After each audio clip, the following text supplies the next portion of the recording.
ये आप सुन रहे थे महेसणा से प्रधानमंत्री नरेंद्र मोदी को। और इसके बाद बात करेंगे अगली खबर की। कोरबा की चारों विधानसभा में बागियों और निर्दलीय उम्मीदवारों ने सारा समीकरण बिगाड़ दिया है। जो कयास लगाए जा रहे थे वो सब धरे के धरे रह गए हैं। अब आलम यह है कि मुख्य दो पार्टियां बीजेपी और कांग्रेस वोटरों के अलावा बागियों और निर्दलीय प्रत्याशियों के सामने जुट गई हैं। कोरबा से जहां वर्तमान विधायक जय सिंह अग्रवाल कांग्रेस के उम्मीदवार हैं, तो वहीं बीजेपी से लखन लाल देवांगन के बीच कड़ा मुकाबला है। इसी बीच अजीत जोगी की पार्टी बसपा पार्टी और निर्दलीय उम्मीदवार को अलग अलग समाज से आते हैं। इन्होंने सारा समीकरण बिगाड़ कर रखा है। हम लोगों का जो एक मिशन था, जो 15 साल पहले जिस मिशन की शुरुआत की है कि कोरबा क्षेत्र में सभी समाज का अपना सामाजिक भवन होना चाहिए। उसमें वैसे तो गुप्ता परिवार पर लेट है, लेकिन देर है दुरुस्त है। आज इसका शुभारंभ हो रहा है। मैं आप सभी को हार्दिक बधाई शुभकामनाएं देता हूँ।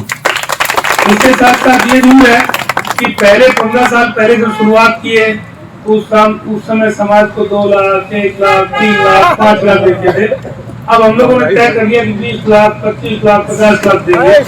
तो अब जो भवन बनेगा आगे आने वाले समय में, अभी आपका 20 लाख का बनेगा और जिस दिन उद्घाटन करेंगे और भी आगे से बढ़ाएंगे।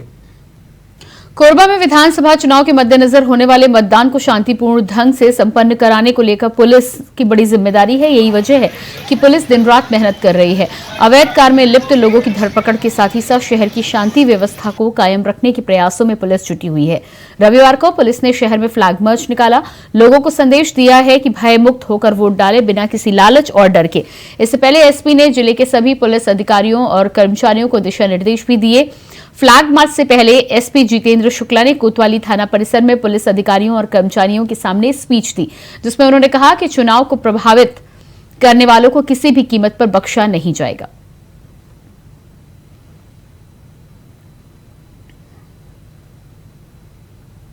नवंबर को सेकेंड फेज में मतदान होना है कोरबा के चारों विधानसभा क्षेत्रों में। उस मतदान के लिए, उस चुनाव के लिए, चुनाव निष्पक्ष, निर्भीक और बिना डर के, बिना किसी लालच के हो, उसको देखते हुए आज हम लोगों ने कोरबा पुलिस की तरफ से एक फ्लैग मार्च का आयोजन किया है। फ्लैग मार्च बेसिकली पारंपरिक रूप से चुनाव के पहले क्षेत्र में है डर का जो माहौल रहता है उससे पब्लिक को दूर करने के लिए कराया जाता रहा है, और उसी परंपरा को हम लोगों ने अभी यहाँ पे मतलब आज फॉलो करने का प्रयास किया और कोशिश करेंगे कि पब्लिक उस फ्लैग मार्च और रूट मार्च की ताकत को फील करे और उस के फील से वोट देते वक्त, मतदान देते वक्त निष्पक्ष रूप से, निर्भीक रूप से अपना मतदान का प्रयोग करे और अपने भविष्य और लोकतंत्र का चुनाव।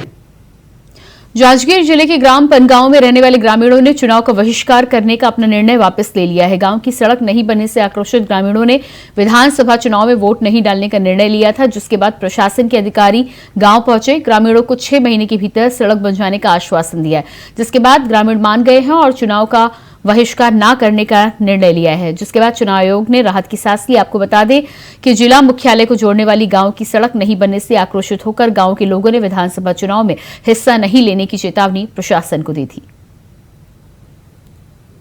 गांव से सेंदरी पहुंच मार्ग जो 3 किलोमीटर की दूरी है, उसके लिए गांव वाले हम लोग लगातार मांग कर रहे थे और इनके संबंध में हम लोग समस्त ग्रामवासी वोट नहीं डालने का भी हम लोग बोले गए थे कि जब तक हमारा रोड नहीं बनेगा तब तक हम लोग मतदान नहीं करेंगे। इस संबंध में तहसीलदार मैडम एवं एसडीएम और पीडब्ल्यूडी के ई साहब, खरे साहब भी यहाँ उपस्थित हुए थे। उनके द्वारा गांव वाले को समझाइश देकर और पूर्ण आश्वासन दिए हैं कि रोड 6 महीने तक बन जाएगा। उसके बाद ग्रामवासियों ने यह मांग किया कि भाई आप लिखित में दे दीजिए हम लोग को, तो ई साहब ने लिखित में दिया है कि 6 महीने तक आप लोग का रोड बन जाएगा। आगामी विधानसभा चुनावों को लेकर बस्तर जिला पुलिस अलर्ट मोड पर है। चुनाव के दौरान सुरक्षा व्यवस्था चाक चौबंद रहे, इसके लिए पुलिस की तरफ से सभी उपाय किए जा रहे हैं। ऐसे में मतदाता अपने मताधिकार का प्रयोग बिना किसी डर और भय के निष्पक्ष और निर्भीक रूप से कर सकें, इसके लिए पुलिस प्रशासन की तरफ से माकूल प्रबंध किए जा रहे हैं। शहर के चप्पे चप्पे में फ्लैग मार्च का आयोजन किया जा रहा है, जिसमें बस्तर पुलिस के जवानों के साथ ही साथ सीआरपीएफ, सीआईएसएफ, बीएसएफ, एसएसबी व आरपीएफ के जवान शामिल रहे। बता दें कि शहर में सुरक्षा व्यवस्था बनाए रखने के लिए आम लोगों में विश्वास जगाने के साथ ही साथ असामाजिक तत्वों और गुंडा बदमाशों में कानून का डर बनाने को लेकर लगातार फ्लैग मार्च निकाला जा रहा है।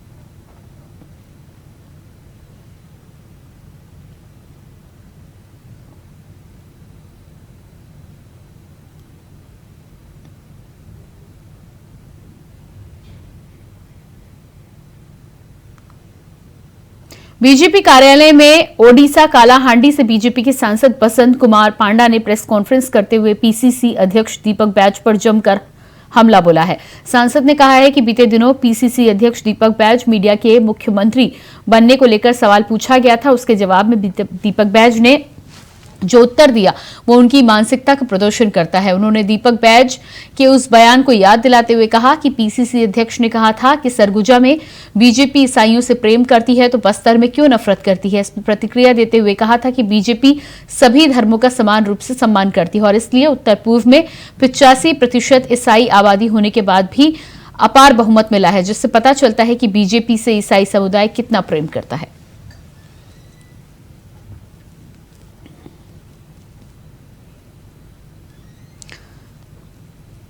तो बीजेपी कार्यालय में उड़ीसा कालाहांडी से सांसद बसंत कुमार पांडा का यह बयान सामने आया है, जहां पर उन्होंने बीजेपी से ईसाई समुदाय को प्रेम की बात कही है। उनका कहना है कि भारी संख्या में ईसाई होने के बावजूद भी भारतीय जनता पार्टी को बहुमत मिला है। इससे पता चलता है कि यहां के लोग भारतीय जनता पार्टी से कितने संतुष्ट और खुश हैं।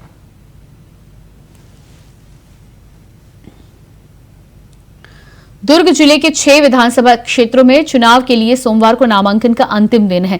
पाटन विधानसभा क्षेत्र से कांग्रेस प्रत्याशी और मुख्यमंत्री भूपेश बघेल ने नामांकन दाखिल कर दिया। नामांकन दाखिल करने के दौरान उनके साथ गृह मंत्री ताम्रध्वज साहू सहित कांग्रेस के अन्य प्रत्याशी भी मौजूद रहे।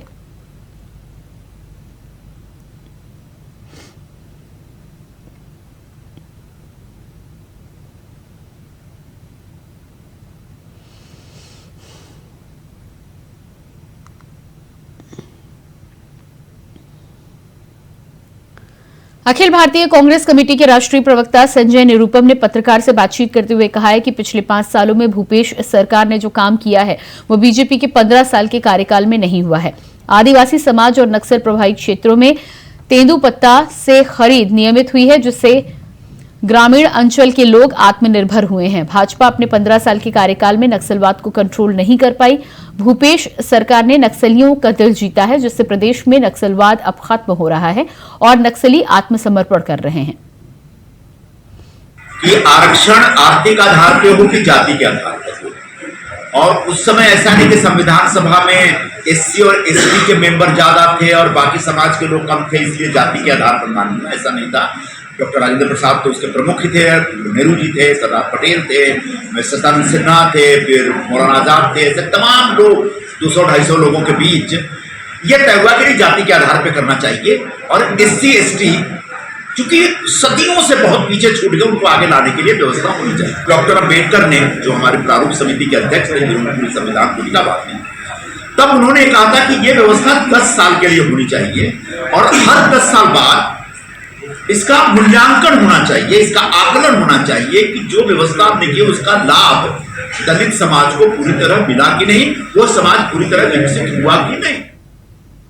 और इसके बाद आइए आपको सीधे लिए चलते हैं जालबांधा, जहां पर छत्तीसगढ़ के मुख्यमंत्री भूपेश बघेल इस समय लाइव है। आप भी सुनिए क्या कुछ कह रहे हैं। छत्तीसगढ़ मातारी की, बमलेश्वरी मैया की। मंच में उपस्थित आदरणीय श्रीमती प्रियंका गांधी जी, आदरणीय डॉक्टर चरणदास महंत जी, आदरणीय ताम्रध्वज भैया, आदरणीय रवि चौबे जी, आदरणीय चंदन यादव जी, आदरणीय प्रमोद तिवारी जी, फूलोदेवी नेताम जी, राजेश तिवारी जी, अविनाश चौबे जी, आदरणीय यशोदा वर्मा जी, हर्षिता बघेल जी, निर्मल कोसरे जी, आदरणीय भाई अरुण वोरा जी, आदरणीय मुकेश चंद्राकर जी, देवेंद्र यादव जी, आदरणीय साहिद खान जी, गजेंद्र ठाकरे जी, नवाज खान जी, संदीप सिंह जी, सारिक रईस खान जी, राजेंद्र साहू जी, भागवत साहू जी, प्रदीप शर्मा जी, जुमुख साहू जी, मोतीलाल जंगेल जी, नीलांबर वर्मा जी, भिकम चंद जैन जी, रामकुमार पटेल जी, रमेश साहू जी, आकाश जी, कोमल साहू जी, चंदन यादव जी, साथ ही मंच में बैठे सब अतिथि मन, बहुत जन के नाम नहीं ले पाए, हमारे खैरागढ़ के पूर्व विधायक भी बैठे, गिरवर जंगेल जी और धनेश पटला जी भी बैठे, सब जन में प्रणाम करते हुए ये 5-6 विधानसभा के कार्यकर्ता मन आए हैं, ब्लॉक अध्यक्ष मन, सेक्टर और जोन के बूथ के अध्यक्ष और प्रभारी मन, साथ ही हमारी यूथ कांग्रेस, महिला कांग्रेस, सेवा दल, एनएसवाई के सब अध्यक्ष मन, पदाधिकारी मन और सब हमारे किसान भाई मन, मजदूर साथी मन, दीदी बहनी मन, नौजवान साथी मन और पत्रकार मन।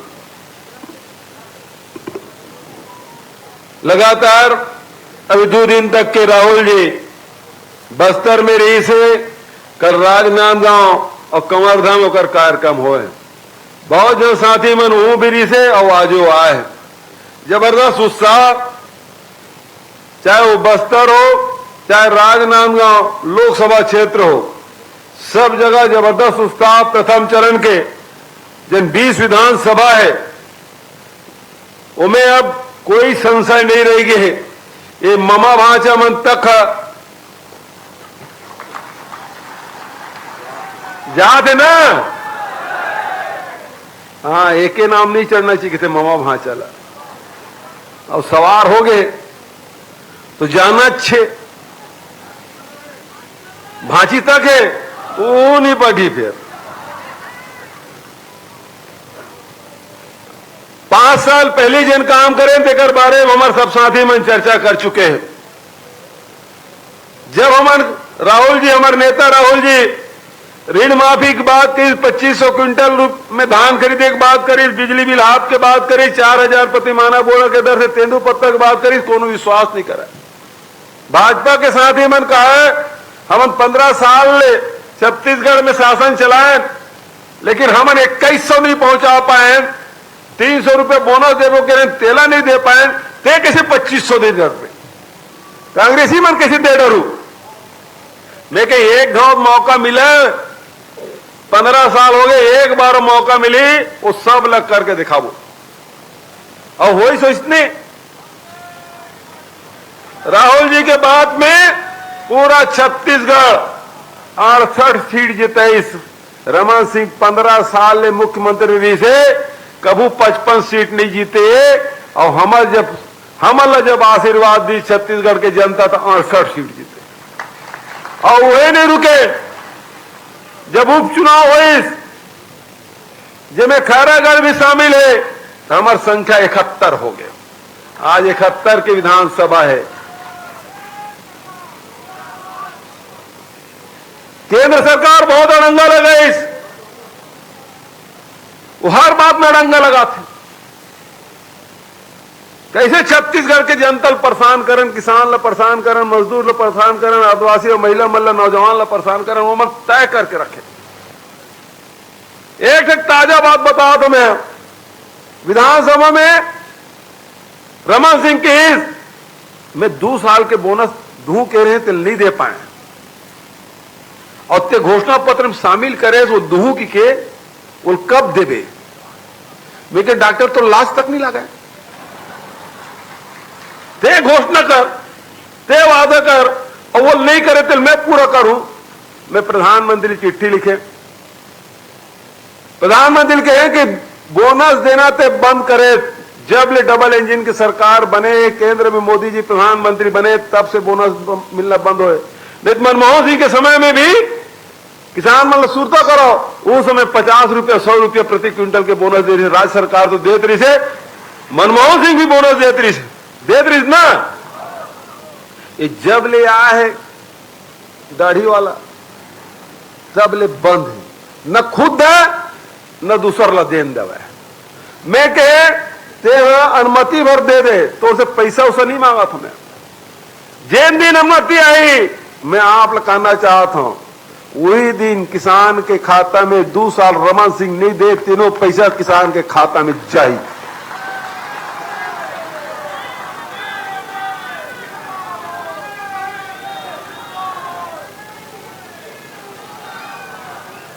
आवाज पर अपन हिस्सा नहीं देवा थे।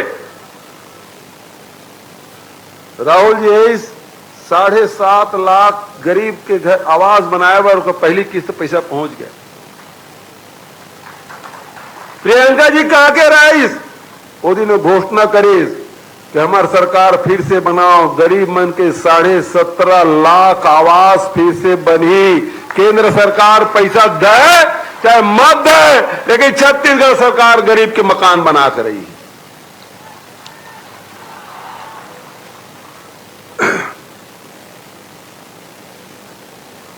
एक तरफ वो मन है जे मन हमला काम नहीं करन दे, दूसरी तरफ प्राकृतिक आपदा भी आते, वैश्विक महामारी कोरोना काल, वो समय तनख्वाह बांटना मुश्किल रहा। सबके तनख्वाह 30% कटौती कर देने से ये फूलो देवी नेताओं हमारे राज्यसभा सदस्य प्रमोद तिवारी जी राज्यसभा सदस्य एकर मन के 2 साल तक के सांसद निधि पैसा चला नहीं दी मोदी जी। 5-5 करोड़ रुपये मिला दी, तीनों बंद कर दी। लेकिन छत्तीसगढ़ सरकार न विधायक निधि बंद करी, न काकरो तनख्वाह बंद करी कटौती करी, बल्कि किसान से जिन वादा कर राहुल गांधी जी कि 2500 में खरीदबो, मोदी जी तो मना कर दे रही से थे। समर्थन मूल्य 1 रुपये कहूं ज्यादा देबे तो फिर तो सहायता मिलते केंद्र से मिलना बंद, तो चाउर खरीदते तो बंद कर देबो, और सही बंद कर दी 1 साल। 24 जो कमेटी के अध्यक्ष रही से, और वो समय हम धान ला 1900 में खरीदे ना, 1300-1400 रुपये में बाजार में बेचे रहे, लेकिन किसान ला घाटा नहीं होने दे। राहुल जी कह रही से कि किसान ला पैसा देना 2500, तो इस संकट में भी वैश्विक महामारी में भी तुम्हारे साथ खड़े रहे, किसान के साथ खड़े रहे, और ये 4 किस्त में पैसा दे। और जाल बाग हम आज कार्यक्रम रखे के पीछे उद्देश्य, जब मैं खैरागढ़ उपचुनाव आ रहे तैयारी देखे बर, तो जाल बांधा सोसाइटी में गए, एक जन पढ़े लिखे नौजवान लड़का रही, MBA पढ़े रही, वो कहते थे 1 किस्त में दूं के 4 किस्त कावर देता। एक जन सियानी खड़े रहे, अरे तुम्हार राज में तो देवो के तेनो नहीं दे, कहूं 4 किस्त देख तो है। तो आप जाल बांधा से सुन पा रहे थे छत्तीसगढ़ के मुख्यमंत्री भूपेश बघेल को। और इसी के साथ फिलहाल इस बुलेटिन में इतना ही। खबरों का सिलसिला जारी रहेगा। नमस्कार।